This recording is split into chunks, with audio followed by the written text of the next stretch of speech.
Hi, everybody. Welcome. Thank you for joining. We have with us once again Dr. Bremley Lyngdoh. He joined us a few weeks ago as well. Hello and welcome again, Bremley. So our session with him will work in an interview format with questions that we have lined up with us, as well as questions that will be sent in by the participants. We'll enable a Q&A mode shortly, so you'll be able to also drop in some of your questions. And questions from social media, from Facebook, can also be posted here. Just to get started, Bremley, I mean, this is a question, and also, sorry, questions can also come in from Facebook.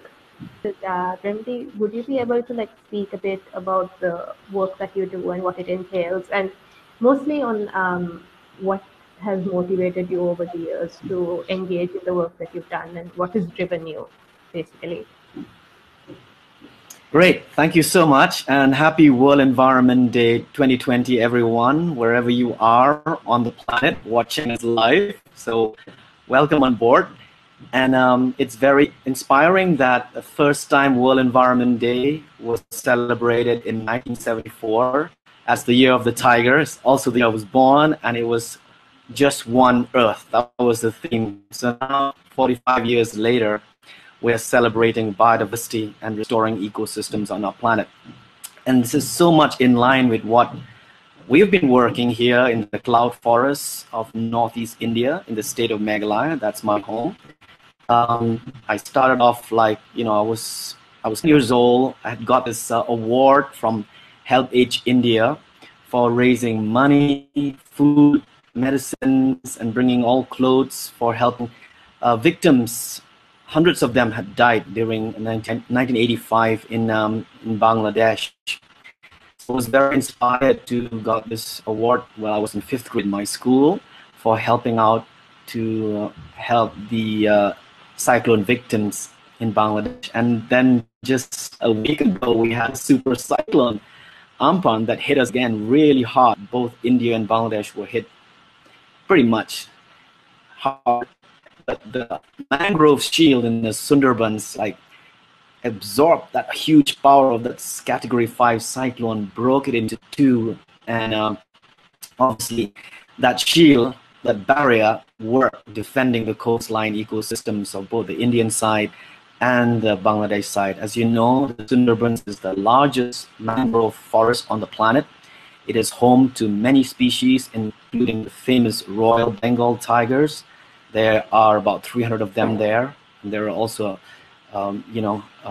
huge crocodiles, cobras, and many more birds and species that live in that forest. But here we are up in the highland Northeast India, where you've seen that clip. It's the rainiest place on Earth. We get 25 meters of rain a year, so you can imagine the water would go up 25 meters if we were on flat land. Thankfully, we are 2,500 meters above the sea, and it rains a lot, but all that water goes tumbling down into the international border towards Bangladesh and also across the state line border towards Assam. Because of massive deforestation over the last 4-5 decades, there's been a lot of topsoil runoff, instability in the hydrology of our mountains. So we have a lot of landslides. We have a lot of flash floods that affect downstream people. So we've been working very hard with different communities here in the highlands to try and restore our cloud forest ecosystems, to restore the topsoil, which obviously will take a long time to rebuild because it's a long process. But at least we can create some stream banking and try to slow down the speed of our rivers going downstream. But it is very easy to destroy our ecosystems and clear cut our forests, especially in high mountains. We lose everything very quickly. It's so hard and so difficult and so labor intensive to try and restore and plant these trees in almost barren rock. So this is the call of action for all of us, especially in the post-COVID-19 world, as we move out from our lockdown, to respect nature. We have to work in harmony with the planet. Humans are not above nature and above biodiversity. We are part of the ecosystem.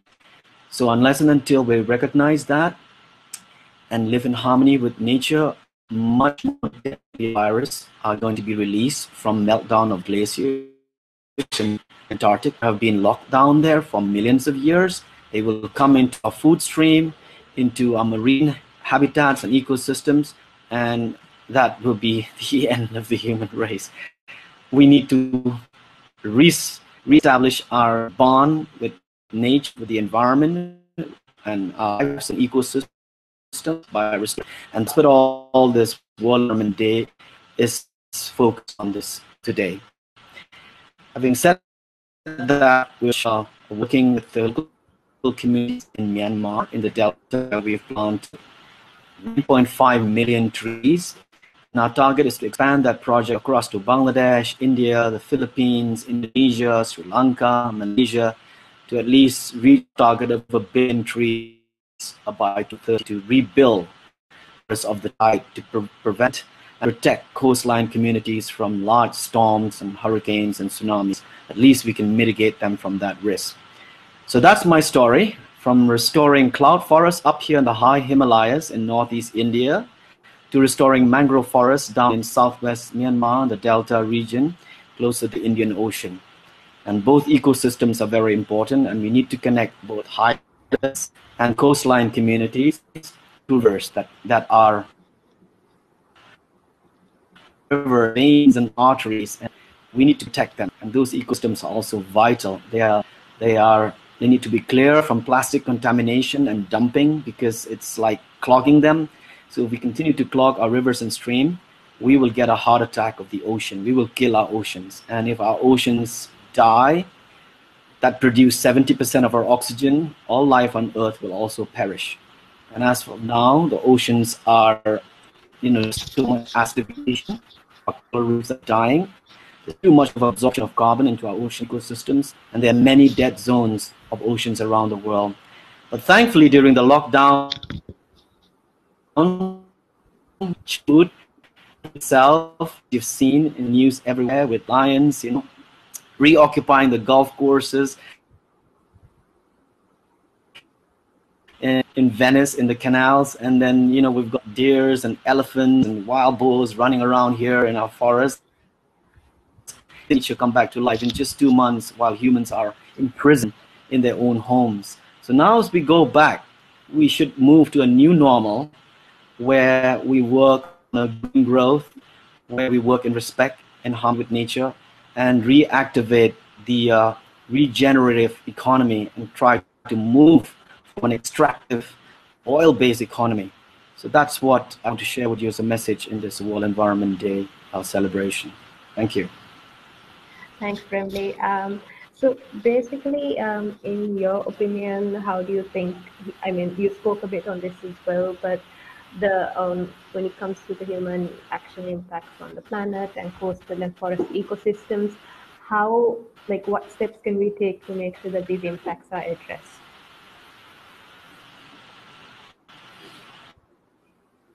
Most important thing now is reach our energy. It's exploding, people demonstrating the streets.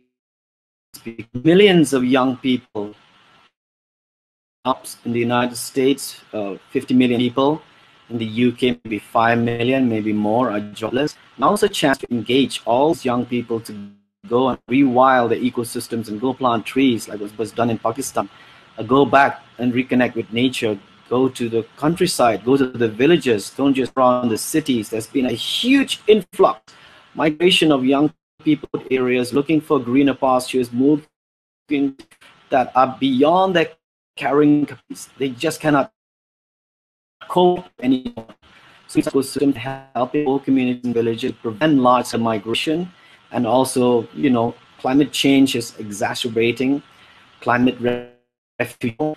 If we do not restore us in the high-risk countries, there will be hundreds of millions of climate refugees and all over the planet, and that will trigger major wars. It's already happening, as we saw in Syria.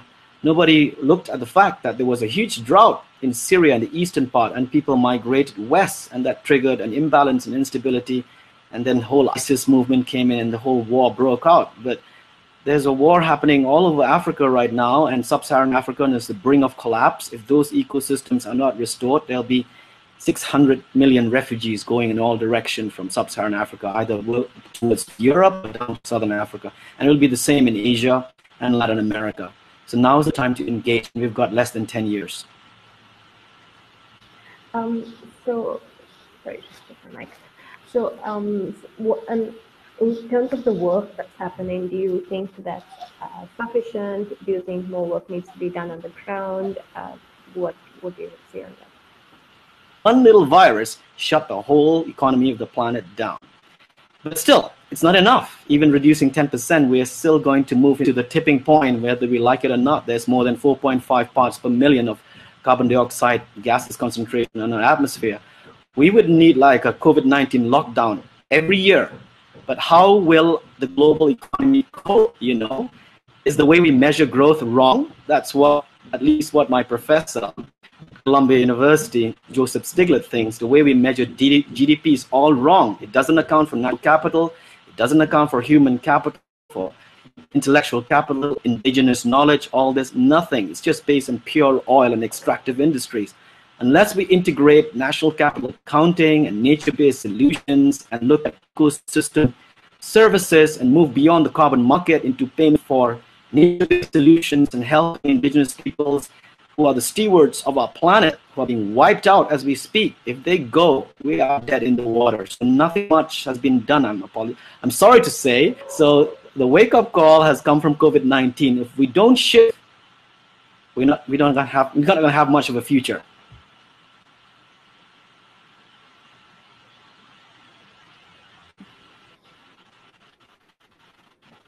Sorry, just coming back, when we spoke earlier on migration, and do you be able to give any specific examples on migration or impacted by resources, and if so, how?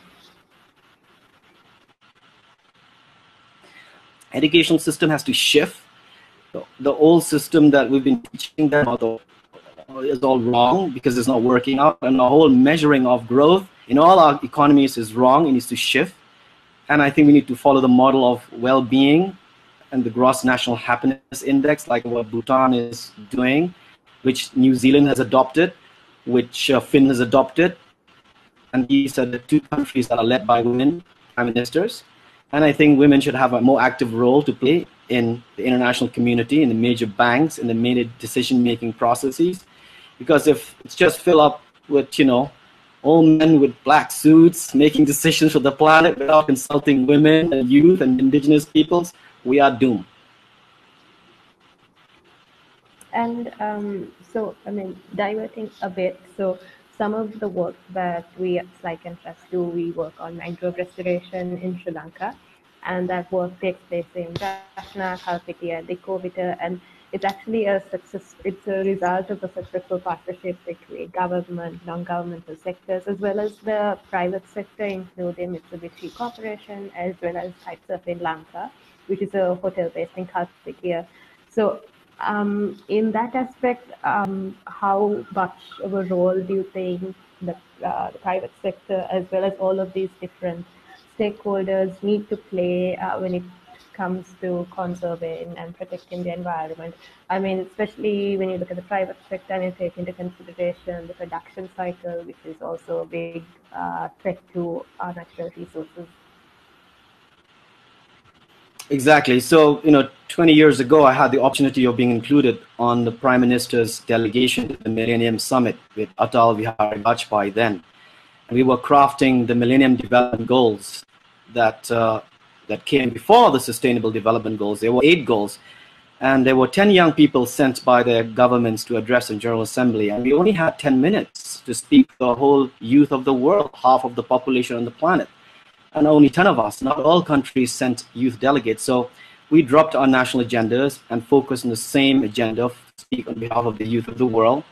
And I tried to focus on creating partnerships, which is target number 16 of goal number 8, and creating meaningful green jobs and meaningful employment opportunities for youth and active engagement of the private sector, because those MDGs that we crafted 20 years ago would never be implemented at full scale without the role of the private sector. The UN is just a place to create the framework with all the member states, 191 then. And then 15 years ahead, we move to create the 17 Sustainable Development Goals built upon the 8 Millennium Development Goals that are much more comprehensive. But those 17 goals right now are all linked, like education. You invest in education, it impacts all the 16 other goals. Goal number 17 is about building partnerships, and without the private sector engagement, I don't think we can achieve those SDGs in the next 10 years by 2030. Having said that, my country, India, is huge. It's 1.3 billion people. If India is able to achieve all the 17 SDGs by 2030, half of the SDGs would have been achieved, given the size and the complexity of our country. You know, this unsustainable consumption and production have to change. And the private sector has to be accountable for that, for all the destruction they've caused in the last 50 years. They have to pay for that, you know, for all the contamination for the last 50 years, all the oil industries and the fuel industries. Frankly, they would all go bust if they have to pay those billions of dollars for ripping off the planet in the last 50 years. So unless and until we shift to a new way of how we extract resources in an environmental friendly way without destroying indigenous people's land, without destroying ecosystems and forests, and putting a value on the life supporting systems of these mangroves, for example, that are worth $200,000 per hectare per year, and coral reefs that are worth $350,000 per hectare per year. Who's going to pay for the damage of the ocean?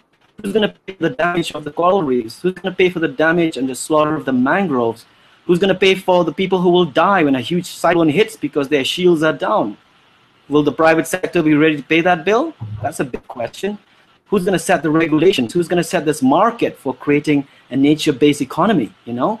Unless and until we shift and engage the private sector, it's no use making laws, because they have to be executed and monitored, and there has to be fines and penalties for people who violate that. And that's where young people need to engage, of consuming only the products that are in harmony with the planet, and do not buy or boycott all products that destroy. By doing that, that power of the purse will bring those companies to their knees, and they will be out of business.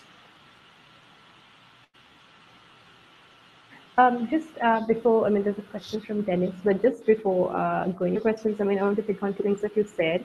First, they're two separate questions, but I'm going to say it anyway. So first, do you think that the youth nowadays are generally more aware than a lot of the other generations because of, say, the access to media and internet and news in general? And second is a separate question, but with the SDGs and the timeline that we have, how do you think COVID-19 will kind of push this timeline for, like, how far do you think it will push it? Like, do you think that this timeline will be impacted? Yeah, you know, I think the power of young people like Greta, one little girl from Sweden who's not well, and, you know, just boycott her school every Friday and protested. No one even listened to her. Then the media kind of put her on a pedestal and lift her up, and she ignited that flame to all these like teenagers around the world. But frankly, there have been many Gretas over the past, you know, 50 years of the youth movement, but they never had this kind of attention in media and social media and sharing so rapidly across the planet. We never had like Facebook, we never had like Twitter, we never had like Instagram. So I think if young people uses the power of these social-based technology and social platform for good, they can mobilize mass and hold governments and companies accountable, and even do like you know, a rating of governments, of companies, of NGOs, of all stakeholders in their communities, who's doing what, and rate them according to their performance. This is the tools that young people have in their fingertips right now. We didn't have these tools before. So everything can spread like wildfire if we use that energy as a force for good. So I think this is the generation that can shift balance and create this whole paradigm shift, because if they don't do it, they won't have much of a future left, really, and frankly speaking.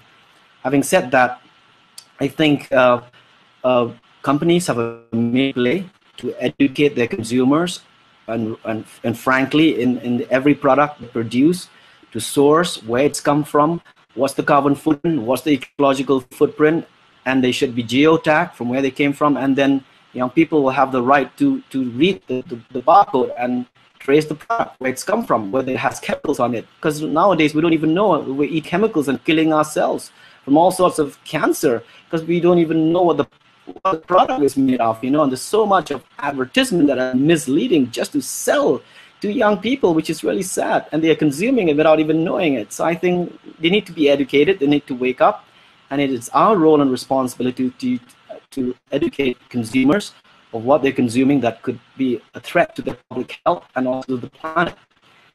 So having said that, I'm delighted that I've been working in the mangrove ecosystems for the past 8 years in the Delta region of Myanmar. Now we're working together with a regenerative finance group in London called Regeneration Future Capital, or Regen Future Capital in short form. And we want to help the community scale up the 9.5 million trees that have been planted on the ground. So I'm looking forward to engaging with Regen Future Capital investors to scale up that ecosystem in Myanmar and go beyond Myanmar to other countries. But I'm also looking forward to engaging with digital banking platforms like Good Bank that's working in India to help restore our cloud forest ecosystems here and the entire Himalayan belt, working with microfinance institutions and smallholders and young people who don't have access to credit, using digital banking platform powered by blockchain to give banking facilities to the unbankable, to the people that don't have banking systems. So make life much easier, put it on the blockchain, using artificial intelligence and so on as a force for good. So I'm really excited that we have these technologies in our fingertips right now.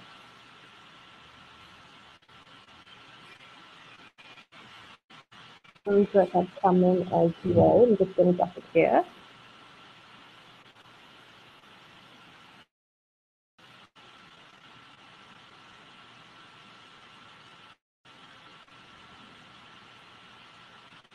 Yes, following up on what you're just saying, when we utilize private sector funding for restoration, how we make sure it's not exactly. This is very important, Dennis. There are a lot of companies out there that have been so busy ripping off the planet, making themselves and their shareholders billions, and then they wrap themselves up in a green flag, trying to be the force for good, just as a marketing strategy.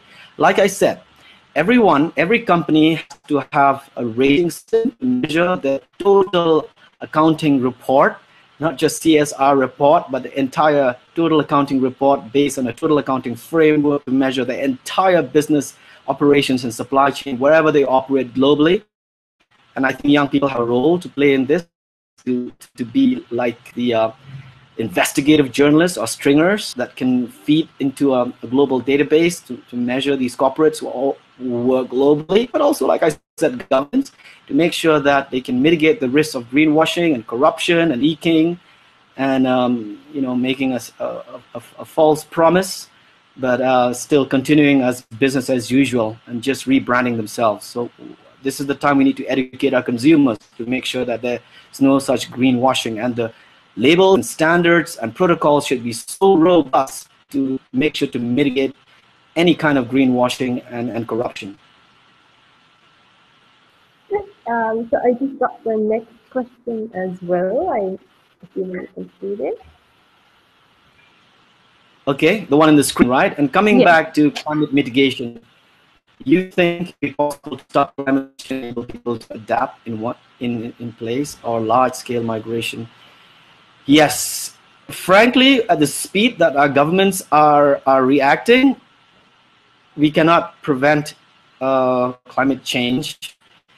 We just have to adapt. So we must put strategies and laws in place to help these climate refugees, because it's already happening. We just have to put them as a safe place. We have to allow climate refugees the right to resettle in other countries, like maybe Australia is doing that, or bigger countries that have higher ground, because whether we like it or not, the sea level will rise. And we just have to buy a little bit of time by maybe planting billions and billions of mangroves to prevent runoff of their coastal ecosystems and prevent storms. But until and unless we switch from fossil fuel base and cut down our emissions immediately, that concentration that's already in the atmosphere will continue to impact us here on Earth, unless we have like a gigantic mothership out in Earth orbit, sucking the atmospheric carbon dioxide out of the planet.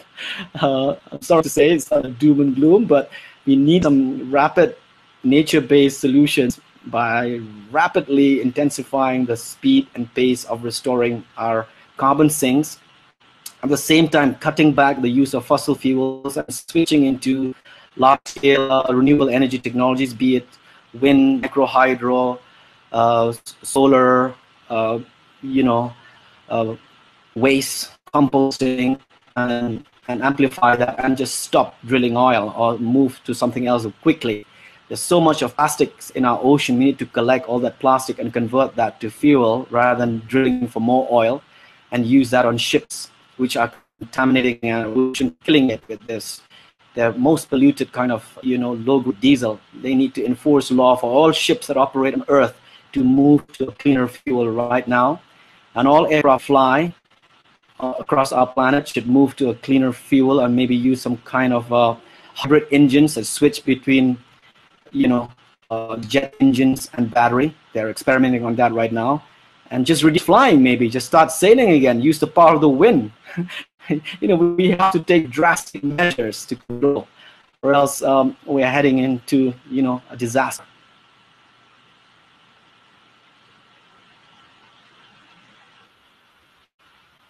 That's all. So, yeah.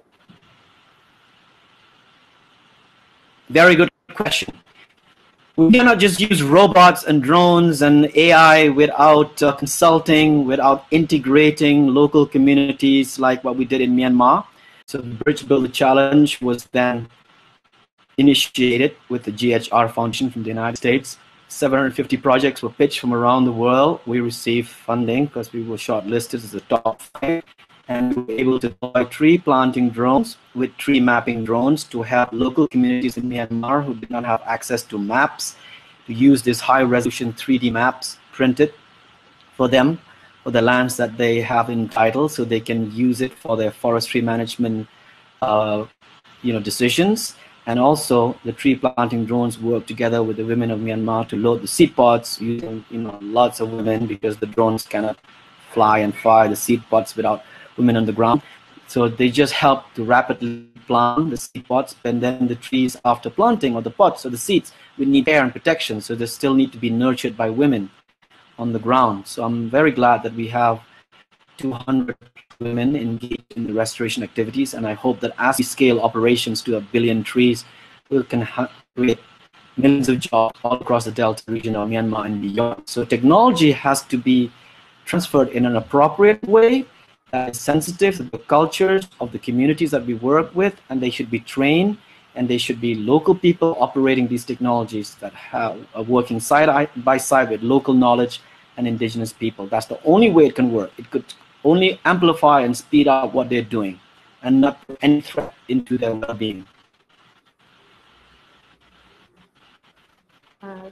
Thank you, Bremley. And currently, we don't have any other questions, but we did speak on a variety of topics actually, from COVID-19 to mangroves, South and Southeast Asia, SDGs, innovations, the role of youth, women, vulnerable communities. And just before we end this session, Bremley, do you have any closing thoughts or remarks that you would like to add? Yes, well, there's a very famous prime minister in Britain, Winston Churchill, who said, we make a living. So we make a living by what we get. We make a life by what we give. This is a call to young people globally. You don't have to have money and all that stuff to be able to give. By just taking care of your elderly people, by just taking care of your little farm or your little garden, or maybe just planting 10 trees a year, each of you, imagine 3 billion people on the planet under 25, each of them planting 10 trees a year. Multiply that, that's 30 billion every year. That's enough to draw down a lot of carbon. If every young person does their part and not think that they're so weak, they're all alone by themselves, nobody cares about them. You need to take climate action, no matter how small, no matter how young you are, you need to take action, and only then you'll be able to lead by example. Don't wait for your politicians. Don't wait for UN organizations and people that have been negotiating for your behalf for the last 25 years. You're going to have no future. You need to take action. You need to engage and inspire other young people in your age, because this is your world. This is your future. You need to act now. Thank you, Bremley, and thank you so much for always agreeing to be here with us. It's always nice to listen to your views and to listen to the different opinions that you have to share with us. So thank you once again on behalf of SLYCAN Trust for coming and engaging with us. And a very special thank you to everyone who joined us here on Click Meeting as well as on Facebook. Remember, this is the second of 4 sessions that we have planned today in commemoration of World Environment Day. The next session is at 2 p.m. Indian Standard Time, which is in about an hour and 15 minutes or so, with Dr. Prithviraj Fernando, who will speak on human-elephant coexistence as a solution to human-elephant conflict. So it would be really great if everyone here could join us for the next session as well. And Bremley from everyone here at SLYCAN Trust, thank you once again, and we'll see you soon. Thank you very much. Take care. I hope to come back to Sri Lanka very soon, because that's where I started, in Paradise Farm near Adams Peak. So take care of your mangroves, take care of your ecosystem, and train your young people to battle for the planet. Thank you very much. All right. Thank you. Bye. May the forest of the tide be with you always. And you know what I'm talking about, right? The forest of the tide, the mangroves. Take care, guys. Bye. Okay, Happy bye. World Environment Day again. Bye.